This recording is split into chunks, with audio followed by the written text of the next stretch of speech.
নতুন উচ্চতায় ঢাকা ওয়াশিংটন সম্পর্ক, ভারতের চোখে বাংলাদেশকে দেখবে না যুক্তরাষ্ট্র। দিল্লির চোখে বাংলাদেশকে দেখার যে আমেরিকা, সেটা একটা বড় পরিবর্তন হয়েছে। ঢাকা দিল্লি হাত ধরেই থাকবে আশা জয়শঙ্করের। বাংলাদেশের প্রবৃদ্ধি কমে আসবে বলছে এডিবি। মূল্যস্ফীতি নিয়েও সতর্কবার্তা, জুলাই আগস্টের রাজনৈতিক অস্থিরতাই মূল কারণ। এবং যুক্তরাজ্যের সাবেক ভূমিমন্ত্রী সাইফুজ্জামানের সম্পদ বাংলাদেশকে ফিরিয়ে দিতে ব্রিটিশ এমপির চিঠি, জনগণের স্বার্থে ওই অর্থ ব্যয় করার দাবি। ডক্টর ইউনূস বাইডেন বৈঠকের মধ্য দিয়ে নতুন উচ্চতায় ঢাকা ওয়াশিংটন সম্পর্ক। বিশ্লেষকরা বলছেন, যুক্তরাষ্ট্র এখন আর ভারতের চোখে দেখে না বাংলাদেশকে, বরং ঢাকা ওয়াশিংটনের সম্পর্ক এগিয়ে যাবে দ্বিপাক্ষিক স্বার্থের ভিত্তিতেই। তবে তারা সতর্ক করেছেন, ভারত নির্ভরশীলতার বদলে যুক্তরাষ্ট্র নির্ভরতাও সমাধান হতে পারে না। নাহিদ হোসেনের প্রতিবেদন। বিরল এক বৈঠক, যেখানে বিশ্বের শীর্ষ পরাক্রমশালী দেশ যুক্তরাষ্ট্রের রাষ্ট্রপ্রধানের সাথে গত 3 দশকে প্রথমবার দ্বিপাক্ষিক আলোচনায় বাংলাদেশের কোনো সরকার প্রধান। গত কয়েক বছর ধরেই বাংলাদেশের গণতন্ত্র মানবাধিকার নিয়ে সরব ছিল যুক্তরাষ্ট্র, জন আকাঙ্ক্ষাও ছিল অভিন্ন। তাই ছাত্র জনতার অভ্যুত্থানের পর জাতিসংঘে অন্তর্বর্তী সরকার পেল মার্কিন প্রেসিডেন্টের পূর্ণ সমর্থন। দিল্লির চোখে ঢাকাকে দেখার যে চর্চা ছিল ওয়াশিংটনের, তাতেও বড় পরিবর্তন এসেছে বলে মনে করছেন আন্তর্জাতিক সম্পর্ক বিশ্লেষকরা। তবে একে দেশের স্বার্থে কিভাবে কাজে লাগানো যায় সেদিকেই নজর দিতে হবে সরকারকে। দিল্লির চোখে বাংলাদেশকে দেখার যে আমেরিকা, সেটা একটা বড় পরিবর্তন হয়েছে, এতে কোনো সন্দেহ নেই। যদি ইনভেস্টমেন্টটা বড় আকারে যদি বাড়ানো যায় এবং যদি মানি লন্ডনের বিষয়টা যদি সমাধান করা যায় আমেরিকার মাধ্যমে, তাহলে আমার মনে একটা বড় পরিবর্তন আসবে। ইউনূস বাইডেন বৈঠকের মধ্য দিয়ে বিশ্বের কাছে বাংলাদেশের গুরুত্বের বার্তা গেছে। তবে সম্পর্ক রাখতে হবে সবার সাথেই এবং জনগণের লাভ মাথায় রেখে। ওই আমেরিকার সাথে একই জিনিস থাকবে, যে সম্পর্কটা যেটা করা হবে বাংলাদেশের সাথে, যদি ওরকম সম্পর্ক করা হয় বড় আকারে যদি ইনভেস্টররা আসে, সেটা কি জনগণ উপকৃত হবে কিনা। ইন্ডিকেশনসগুলো মোটামুটি পরিষ্কার, যে এখানে আইদার অরে নাই, সকলেই সাহায্য করার জন্য হাত দেওয়ার প্রস্তুত আছে। এই প্রচেষ্টাটাকে সামনে এগিয়ে নিয়ে যাওয়ার জন্য এই এবারের জাতিসংঘের সাধারণ পরিষদের সভাটা আমাদের প্রেক্ষাপট থেকে খুবই গুরুত্বপূর্ণ। আগামী 27 সেপ্টেম্বর জাতিসংঘে বক্তব্য রাখবেন অন্তর্বর্তী সরকারের প্রধান উপদেষ্টা। সেখানে আরো স্পষ্টভাবে তুলে ধরবেন ন্যায়ভিত্তিক মানবিক বাংলাদেশের চিত্র। নাহিদ হোসেন, নিউজ 24, ঢাকা। এদিকে ভারতের পররাষ্ট্রমন্ত্রী এস জয়শঙ্কর বলেছেন, বাংলাদেশের সঙ্গে গঠনমূলক সম্পর্ক অব্যাহত রাখবে নয়াদিল্লি। যুক্তরাষ্ট্রের নিউ ইয়র্কে ভারত, এশিয়া ও বিশ্ব শিরোনামের অনুষ্ঠানে বক্তব্যে এই কথা বলেন তিনি। সম্প্রতি বাংলাদেশ ও শ্রীলঙ্কা দুই দেশের সরকার পরিবর্তনের বিষয়টি নয়াদিল্লির জন্য বৈরী পরিবেশ সৃষ্টি করেছে। তার দাবি, ভারত প্রতিবেশী রাষ্ট্রগুলোর রাজনৈতিক বিষয় নিয়ন্ত্রণে চেষ্টা চালায় না। স্থানীয় সময় বুধবার এশিয়া সোসাইটি পলিসি ইনস্টিটিউট আয়োজিত অনুষ্ঠানে এ মন্তব্য করেন ভারতের পররাষ্ট্রমন্ত্রী।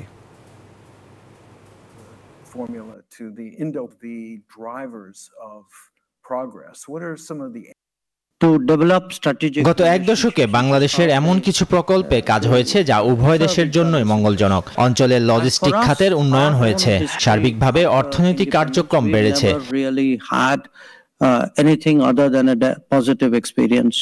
ঢাকা ইসলামাবাদের সহযোগিতা পুনরুজ্জীবিত করতে একমত হয়েছেন অন্তর্বর্তী সরকারের প্রধান উপদেষ্টা ডক্টর মোহাম্মদ ইউনূস এবং পাকিস্তানের প্রধানমন্ত্রী শাহবাজ শরীফ।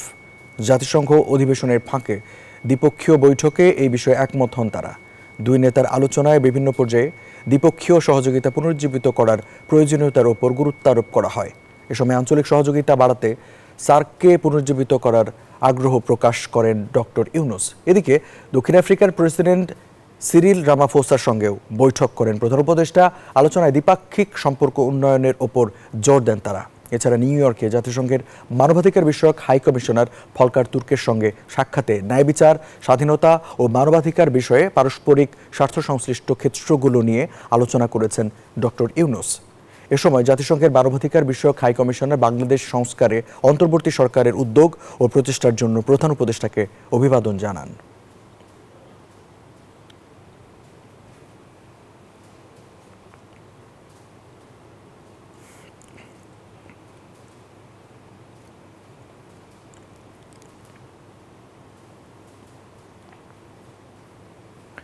ছাত্র জনতার অপরিসীম ত্যাগ ও বীরত্ব গাথা বিশ্ববাসীর কাছে তুলে ধরলেন অন্তর্বর্তী সরকারের প্রধান ডক্টর মোহাম্মদ ইউনূস।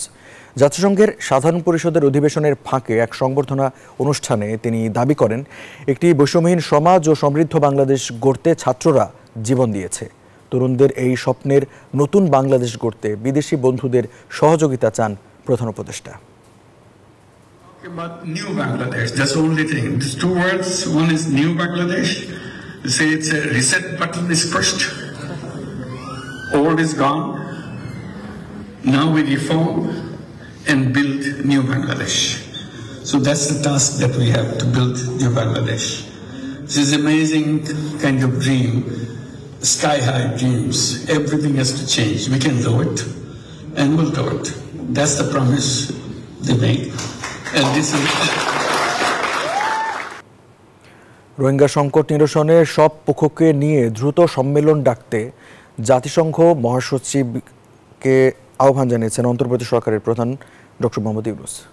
রোহিঙ্গা জনগোষ্ঠীর জন্য সংঘটিত যে অপরাধ মোকাবিলায় ন্যায় বিচার ও জবাবদিহিতা প্রতিষ্ঠায় আন্তর্জাতিক সম্প্রদায়ের দৃষ্টি আকর্ষণ করেন তিনি।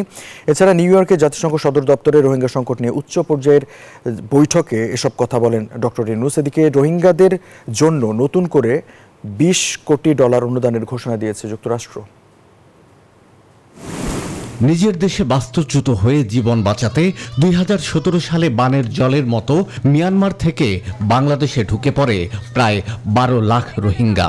দীর্ঘ সময় পেরিয়ে গেলেও তাদের নিরাপদে নিজ ভূমিতে ফেরত পাঠাতে পারেনি বাংলাদেশ। এমন বাস্তবতায় জাতিসংঘের উচ্চ পর্যায়ের কর্মকর্তাদের সঙ্গে প্রধান উপদেষ্টা ডক্টর মোহাম্মদ ইউনূসের এই বৈঠক।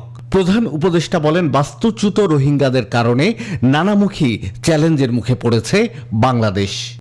UN Secretary General may convene an all stakeholders conference on the Rohingya crisis as soon as possible.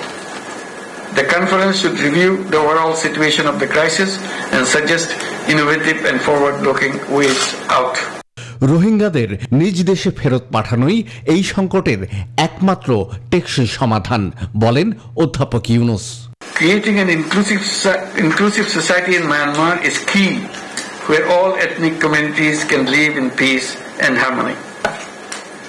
All international, regional and national actors, including UN Security Council, ASEAN and other friends of Myanmar, need to acknowledge and incorporate in their approach. এর আগে new ইয়র্কে Clinton global ইনিশিয়েটিভের অনুষ্ঠানে প্রধান উপদেষ্টা হাজির হন ছাত্র আন্দোলনের 3 সমন্বয়ককে নিয়ে। এ সময় ক্লিন্টন পরিবারের সঙ্গে তার দীর্ঘ বন্ধুত্বের কথা তুলে ধরেন doctor Yunus. I found that when he was running for president, he was a governor, now he wants to be president. He said, you must be present when I announce my presidency and declare as a candidate. জাতিসংঘ অধিবেশনের সাইডলাইনে ইতালির প্রধানমন্ত্রী Georgia মেলোনির সঙ্গেও বৈঠক করেন doctor Mohammad Yunus. দেশটির প্রধানমন্ত্রী বলেন, বাংলাদেশের সঙ্গে ইতালির বন্ধুত্বের নতুন অধ্যায়ের সূচনায় আগ্রহী তারা। আশ্বাস দেন, বাংলাদেশের বিভিন্ন খাত সংস্কারে পাশে থাকবে ইতালি। শাহ আলী জয়, নিউজ 24, ঢাকা। বাংলাদেশের অর্থনৈতিক প্রবৃদ্ধির পূর্বাভাসে পরিবর্তন এনেছে এশীয় উন্নয়ন ব্যাংক এডিবি। পূর্বাভাসে বলা হয়েছে, চলতি অর্থবছরে দেশের প্রবৃদ্ধি 5.1% নেমে আসতে পারে। এর আগে 2024-25 অর্থবছরে 6.6% অর্থনৈতিক প্রবৃদ্ধির পূর্বাভাস দিয়েছিল সংস্থাটি। পাশাপাশি দেশে মূল্যস্ফীতি 2 অঙ্কে পৌঁছাতে পারে বলেও সতর্ক করা হয়েছে। এজন্য রাজনৈতিক অস্থিরতা, মুদ্রাস্ফীতি এবং বৈদেশিক বাণিজ্যের ধীরগতিকে দায়ী করছে এডিবি। গেল জুলাই এবং আগস্টে দেশের চলমান রাজনৈতিক অস্থিতিশীলতা এবং আইনশৃঙ্খলা পরিস্থিতির অবনতি বাণিজ্যে বড় ধরনের বাধার সৃষ্টি করেছে, যার জেরে অর্থনৈতিক প্রবৃদ্ধির পূর্বাভাস কমিয়েছে এশীয় উন্নয়ন ব্যাংক এডিবি। এডিবি বলছে, চলতি 2024-2025 অর্থ বছরে দেশের অর্থনৈতিক প্রবৃদ্ধি 5.1% নেমে আসবে। অথচ এর আগে প্রতিষ্ঠানটি 6.6% প্রবৃদ্ধির পূর্বাভাস দিয়েছিল। এডিবি জানিয়েছে, সাম্প্রতিক বন্যা, উচ্চ মূল্যস্ফীতি এবং বৈশ্বিক আর্থিক অস্থিতিশীলতা দেশের সামষ্টিক অর্থনীতির উপর নেতিবাচক প্রভাব ফেলেছে। এখানেই শেষ নয়, পণ্য ও জ্বালানির দাম বৃদ্ধি এবং টাকার মান কমে যাওয়ায় দেশে মূল্যস্ফীতি 2 অঙ্কে পৌঁছাতে পারে বলেও সতর্ক করেছে সংস্থাটি। এডিবির মতে চলতি অর্থ বছরে প্রবৃদ্ধির এই নিম্ন গতি রোধে জরুরি ভিত্তিতে প্রয়োজনীয় সংস্কার, বিশেষ করে রাজস্ব আদায় বৃদ্ধির উদ্যোগ এবং অর্থনীতির বৈচিত্র্যকরণে কার্যকর পদক্ষেপ নিতে হবে। আসমাতুলি, নিউজ 24। সাবেক ভূমিমন্ত্রী সাইফুজ্জামান চৌধুরীর সম্পদ বাংলাদেশকে ফিরিয়ে দিতে চিঠি দিয়েছেন বাংলাদেশি বংশোদ্ভূত ব্রিটিশ এমপি আফসানা বেগম। যুক্তরাজ্যের জাতীয় অপরাধ সংস্থা এনসিএর কাছে মঙ্গলবার এই চিঠি দেন তিনি। সেখানে সাইফুজ্জামানের সম্পত্তি দেশের জনগণের স্বার্থে ব্যয় করার দাবি জানান ক্ষমতাসীন লেবার পার্টির এই সংসদ সদস্য। আওয়ামী লীগ সরকারের সাবেক ভূমিমন্ত্রী সাইফুজ্জামান চৌধুরী যুক্তরাজ্যে বিপুল পরিমাণ সম্পদ গড়েছেন বলে সম্প্রতি আল জাজিরার এক অনুসন্ধানে প্রকাশিত হয়। প্রতিবেদনে বলা হয় তিনি $25 কোটি খরচ করে যুক্তরাজ্যে শত শত বিলাসবহুল বাড়ি কিনেছেন। এছাড়া ব্রিটেনের বাইরেও দুবাই, নিউ ইয়র্ক, সিঙ্গাপুর এবং মালয়েশিয়াতে রিয়েল এস্টেট ব্যবসা বাড়িয়েছেন। সব মিলিয়ে তার মালিকানাধীন বাড়ির সংখ্যা 5 শতাধিক, যার মূল্য মোট $70 কোটি। পাচার হওয়া অর্থ ফেরত আনতে সম্প্রতি যুক্তরাজ্য সরকারের কাছে সাহায্য চেয়েছেন অন্তর্বর্তী সরকার। এমন পরিস্থিতির মধ্যে যুক্তরাজ্যের ন্যাশনাল ক্রাইম এজেন্সিকে চিঠি দিলেন বাংলাদেশি বংশোদ্ভূত ব্রিটিশ এমপি আফসানা বেগম। ওই চিঠিতে সে বিষয়ে তদন্ত এবং সম্পদ জব্দ করতে ব্রিটিশ সরকার কি ব্যবস্থা গ্রহণ করেছে তা জানতে চেয়েছেন তিনি। এসব সম্পত্তি জব্দ করে বাংলাদেশে ফেরত পাঠানো দরকার বলে মনে করেন ক্ষমতাসীন লেবার পার্টির এই এমপি। আর ওই সম্পত্তি বাংলাদেশের জনগণ গণতন্ত্র ও নিজেদের স্বার্থ সংরক্ষণে যে লড়াই চালাচ্ছে তার সহায়তায় ব্যয় করার পরামর্শ দিয়েছেন তিনি।